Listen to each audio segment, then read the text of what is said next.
So welcome back po sa ating YouTube channel. Ito na yung layout natin na yung kanya pong update. Ito yung 7.50 meters by 5 meters. Ayan. 3/4 at yung kanyang salas dito ay pahaba na maluwang. Ayan siya. So ito na yung pagkatrasis natin. Ang ginamit po natin dito ay yung kahoy. Kasi nga po mas marami pong kahoy dito. Kaya ito yung ginamit natin. So dito, yung kanya pong space dito, yung kanyang space ng kilo ay nasa 120 cm. Ganyan po yung kanyang agwat. Yan po yung pinaka-standard. At yung kanya pong pagkakabitan ng yero, yung tinatawag na pagbalangkas, ay 60 cm yung lapit.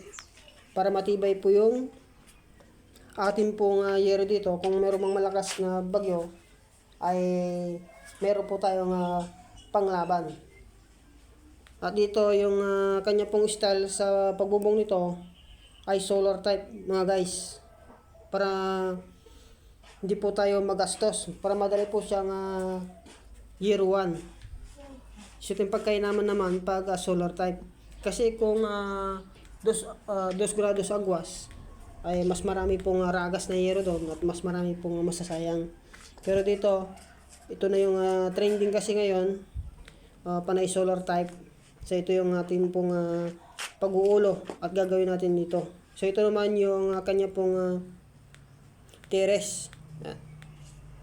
So pwede po tayong mag 2 grados dito na maliit para meron po tayong tambayan pag sa gabi or pwedeng pagtulugan. So ito na yung ating pong update. So napakaganda pag solar type yung ating pong gagamitin dito. So, maraming salamat guys sa walang sawang pagnunood sa ating pong channel. Maraming salamat.